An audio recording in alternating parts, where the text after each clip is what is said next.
servicio eficaz.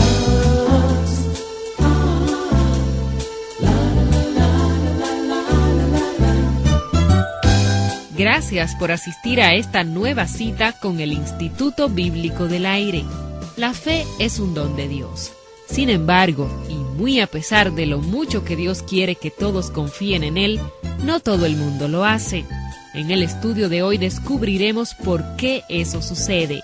Alberto Valle nos presenta el estudio basado en los episodios finales del ministerio público de nuestro Señor Jesucristo.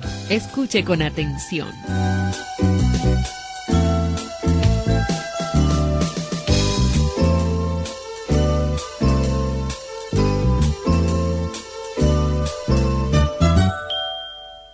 Me complace encontrarme con usted nuevamente, amable estudiante del Instituto Bíblico del Aire.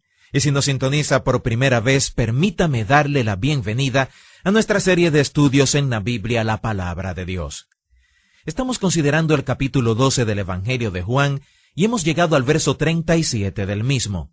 Leamos a partir de este verso donde Juan nos dice: «Pero a pesar de que había hecho tantas señales delante de ellos, no creían en él, para que se cumpliese la palabra del profeta Isaías que dijo: Señor, ¿quién ha creído a nuestro anuncio? ¿Y a quién se ha revelado el brazo del Señor? Por esto no podían creer, porque también dijo Isaías: cegó los ojos de ellos y endureció su corazón, para que no vean con los ojos y entiendan con el corazón, y se conviertan y yo los sane». Isaías dijo esto cuando vio su gloria y habló acerca de él.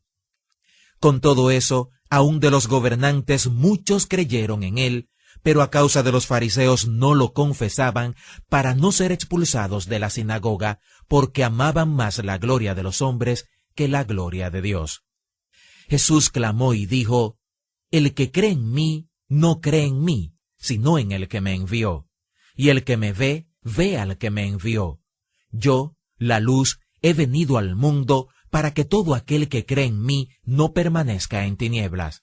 Al que oye mis palabras y no las guarda, yo no le juzgo, porque no he venido a juzgar al mundo, sino a salvar al mundo. El que me rechaza y no recibe mis palabras, tiene quien le juzgue. La palabra que he hablado, ella le juzgará en el día postrero. Porque yo no he hablado por mi propia cuenta. El Padre que me envió, Él me dio mandamiento de lo que he de decir y de lo que he de hablar. Y sé que su mandamiento es vida eterna. Así pues, lo que yo hablo, lo hablo como el Padre me lo ha dicho». Estos versículos finales del capítulo 12 del Evangelio de Juan se enfocan en responder la segunda de las tres preguntas que nos hemos planteado al realizar estos estudios. Estamos buscando respuestas a las preguntas: ¿quién es Jesús? ¿Qué es la fe? ¿Y qué es la vida en este Evangelio de Juan? Decimos que estos versículos se enfocan en la pregunta ¿qué es la fe? Porque encontraremos en ellos enseñanzas que declaran qué es y qué no es la fe. En nuestro último estudio nos enfocamos en una gran enseñanza de Jesús que se encuentra a la mitad de este capítulo. Ahí él enfrenta la cruz y se enfrenta también a todos los poderes del infierno que tratan de evitar que él vaya a la cruz, dándole seguimiento a la tentación en el desierto y probablemente a otras pruebas anteriores a esta. Él nos dice que su alma estaba turbada, pero que no podía pedirle al Padre que lo librara de esa hora de prueba. Y entonces habla con el Padre diciéndole: «Padre, glorifícate». Y dijimos que fue como si le dijera al Padre: «Padre, glorifícate y pásame la cuenta, lo que sea, Padre, pero glorifícate». Cuando enfrentó la cruz, Jesús nos enseñó por precepto y por ejemplo que hay una filosofía de vida de parte de cada seguidor de él. El que le sirve debe seguirle y estar donde él estuvo en este caso en particular. Él dijo que el Padre honraría a todo aquel que enfocara su vida de la manera que él lo hizo. Si el grano de trigo no cae en la tierra y muere, queda solo, pero si muere, lleva mucho fruto. Y nos dice que no podemos salvar nuestras vidas en el sentido de preservarlas para siempre.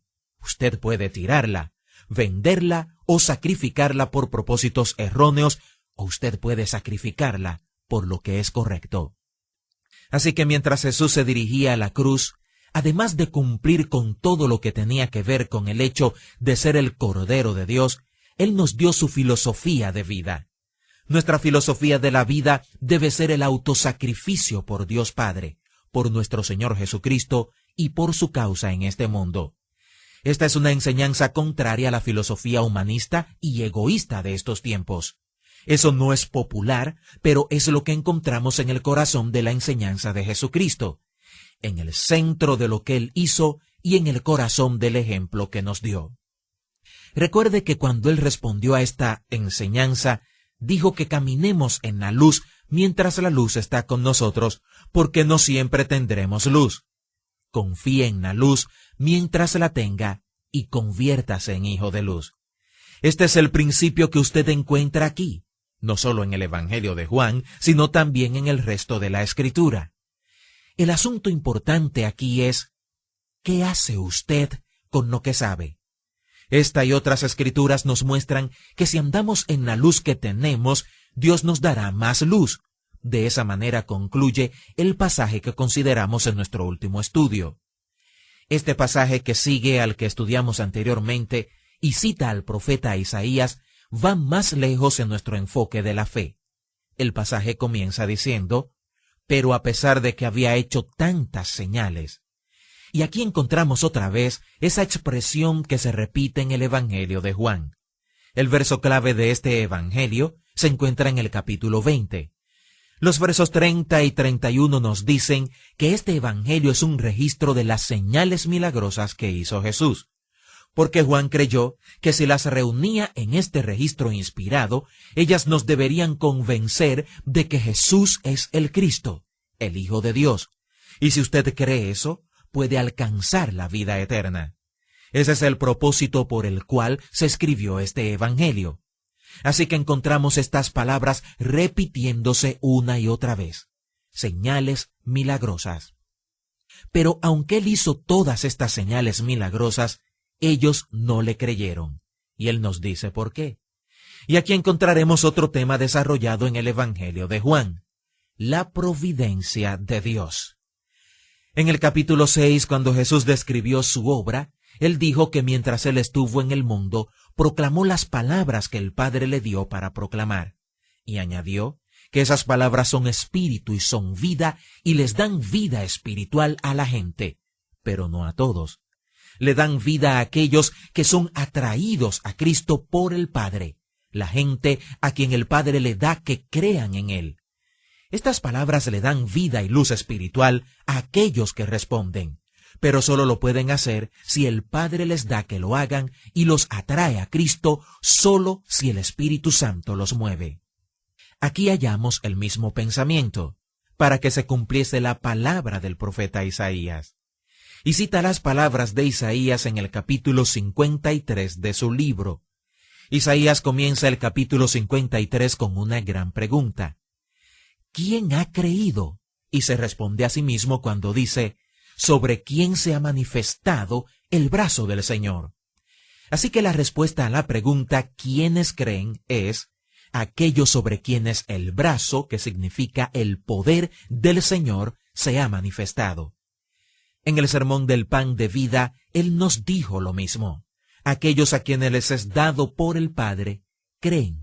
Y todos aquellos a quienes les es dado por el Padre, vendrán a mí, y cuando vengan, yo no les echaré fuera. Eso es lo que nos dice Isaías en su verso de apertura. Y en el capítulo 12, verso 39, encontramos otra razón para la incredulidad, de acuerdo a Isaías. Por esto no podían creer, porque también dijo Isaías, cegó los ojos de ellos y endureció su corazón, para que no vean con los ojos y entiendan con el corazón, y se conviertan, y yo los sane. Esta es una gran enseñanza, y muy profunda a la vez, muy difícil en muchos sentidos. Si determinamos que tenemos que entender todo lo que Dios dice y todo lo que hace, este podría ser un pasaje problemático. Y hay otros pasajes como estos en la Escritura. Pero Dios nos ha dicho en las mismas Escrituras, mis caminos no son vuestros caminos, ni mis pensamientos los vuestros. Como son tan altos los cielos de la tierra, así son mis pensamientos más altos que vuestros pensamientos, y mis caminos más altos que vuestros caminos. En los capítulos 9 a 11 de Romanos, el apóstol Pablo nos habla acerca de la elección y la providencia de Dios en predeterminar el destino de la gente, moviendo a la gente para que sean cierto tipo de personas. Y esto levanta preguntas. Pablo habla de la manera en la que Dios eligió a Israel y no eligió a las demás naciones de la cultura de su tiempo. Anticipándose a nuestras preguntas, él dice que el hombre dirá, «Eso no es justo».